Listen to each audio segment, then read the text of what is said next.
Safari Safari. Today we will start with the next topic, sentences.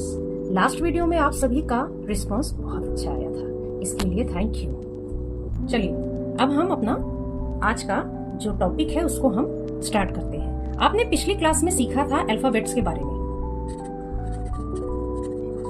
Alphabets ये क्या था? Alphabets में जो लेटर्स थे उसको हम अगर मीनिंगफुल वे में जोड़ते हैं तो वो वर्ड्स बनते हैं। वर्ड्स बनने के बाद नेक्स्ट टर्म आता है हमारा सेंटेंसेस। अब हम सेंटेंसेस के बारे में आज सीखेंगे कि सेंटेंसेस एक्चुअली है क्या। Sentences are group of words that make complete sense. It must be begin with capital letters and with full stop और क्वेश्चन मार्क और एन एक्सक्लेमेशन मार्क। इसका मतलब क्या हुआ कि हम इस सेंटेंसेस में इन वर्ड्स को इस तरीके से सेट करते हैं कि उसकी एक मीनिंग निकले।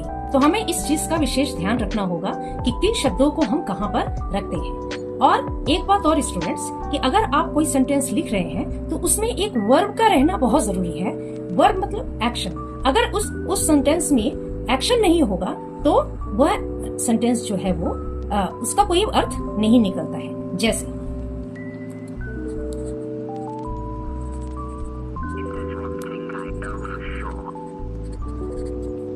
goes to the mark. This is and this is subject and this verb. अब आप एक बार आप इमेजिन करके देखें कि अगर आप इस गोस को हटा देते हैं तो आपका क्या आता है? Ram to the market. ये मीनिंगलेस हो जाएगा। इसका मतलब क्या है? हर सेंटेंस में आपको वर्ब की जरूरत होती ही है।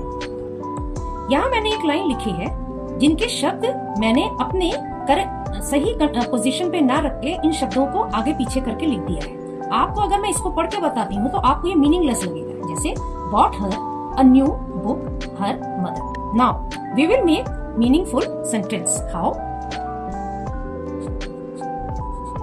Her mother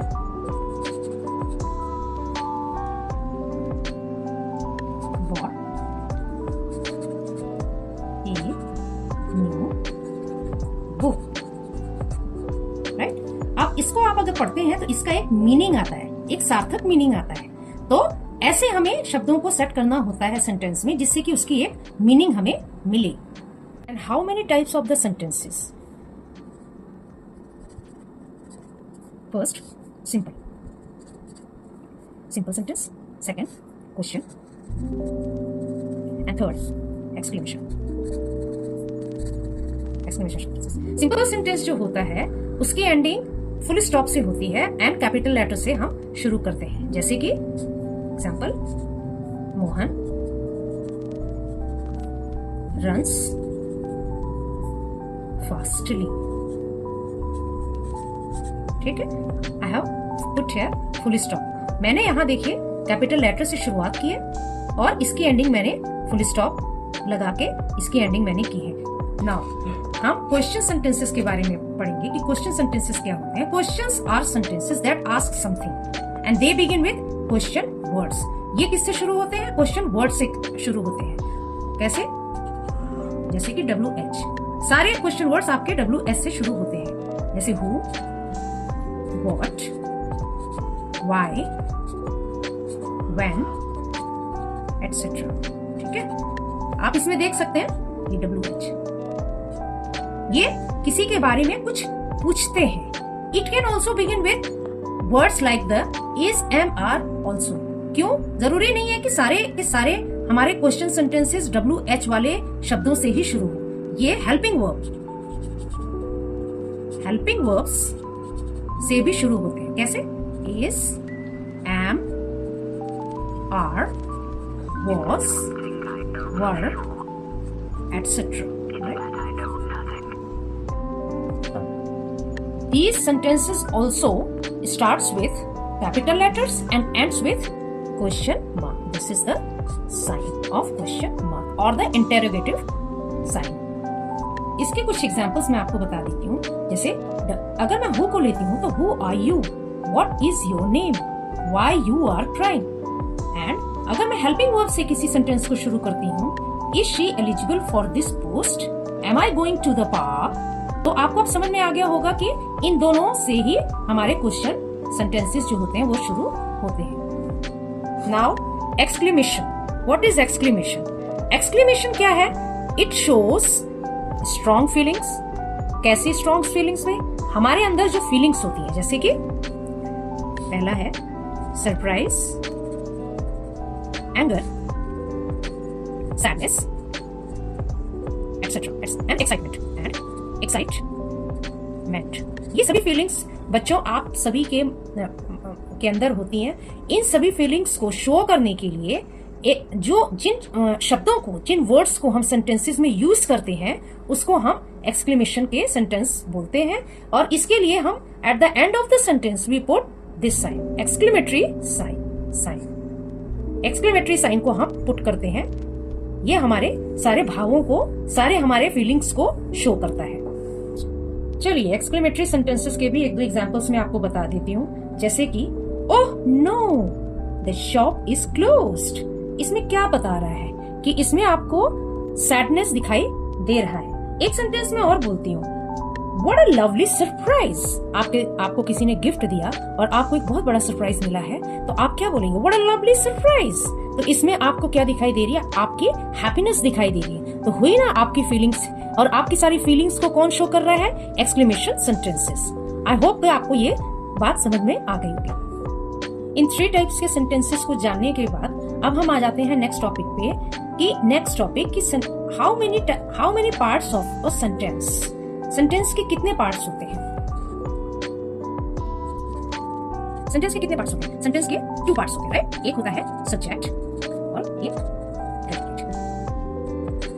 These are the 2 parts of a sentence. What is subject? अब सब्जेक्ट क्या है इसमें? सब्जेक्ट क्या होता है? ये names of the person or things. It can be a word or a group of words. जरूरी नहीं है कि names of the person और thing में केवल एक ही नाम आए। ये group of words भी हो सकता है। ये group of one name के साथ और group of words हो सकता है। And predicate. Predicate क्या है? It tells us about the subject. Predicate का मतलब कि जो सब्जेक्ट के बारे में, जो सब्जेक्ट को डिस्क्राइब कर रहा है, ठीक है, उसको हम प्रेडिकेट कहते हैं। It contains the verb. इसमें प्रेडिकेट में वर्ब जरूर रहता है। Okay, here I have taken 2 examples. You have to see. हम इसमें देखेंगे कि सब्जेक्ट क्या है एंड प्रेडिकेट क्या है। 2 पार्ट्स होते हैं। As I told you earlier कि 2 पार्ट्स होते हैं एक सेंटेंस के। पहले हम सब्जेक्ट में अंडरलाइन करते हैं, ये रहा हमारा सब्जेक्ट। एंड मैंने ये बताया कि प्रेडिकेट में वर्ब होता है। तो वर्ब कहां से शुरू हो रहा है? हमारा वर्ब शुरू हो रहा है यहां से। तो हम यहां से होल पार्ट को प्रेडिकेट में कंटेन कर लेते हैं, ठीक है। दूसरे में आप देखिए, दूसरे सेंटेंस में रैबिट्स, ये हो गया हमारा subject. This is the subject. अब इसमें वर्ब आप फाइंड आउट करें, ईट। रैबिट्स के बाद ईट आया है, तो ईट से और बाकी का जितना पोर्शन है इसको आप कंटेन कर लेंगे सर्कल में, ठीक है। तो एक सेंटेंस के बेसिकली 2 पार्ट्स होते हैं। एक होता है सब्जेक्ट और एक होता है प्रेडिकेट। आई होप आपको सब समझ में आ गया होगा। और अगर आपको सारी बातें समझ में आ गई हैं तो लेकिन आपको लगता है कि इसमें आप कुछ सजेस्ट भी कर सकते हैं मेरे वीडियो को देख के, या आपके मन में कोई क्वेरी है तो आप मुझसे जरूर पूछें। मेरे कमेंट सेक्शन में जाके मुझसे कोई भी क्वेरी आप अपना पूछ सकते हैं। I will try to solve your problem. अगर आपको मेरी ये वीडियो पसंद आई हो, आपको सारी बातें समझ में आ गई हो, तो आप मेरे वीडियो को सब्सक्राइब, लाइक एंड शेयर जरूर करें। तो मिलते हैं हम अगले वीडियो में। Bye to all, bye.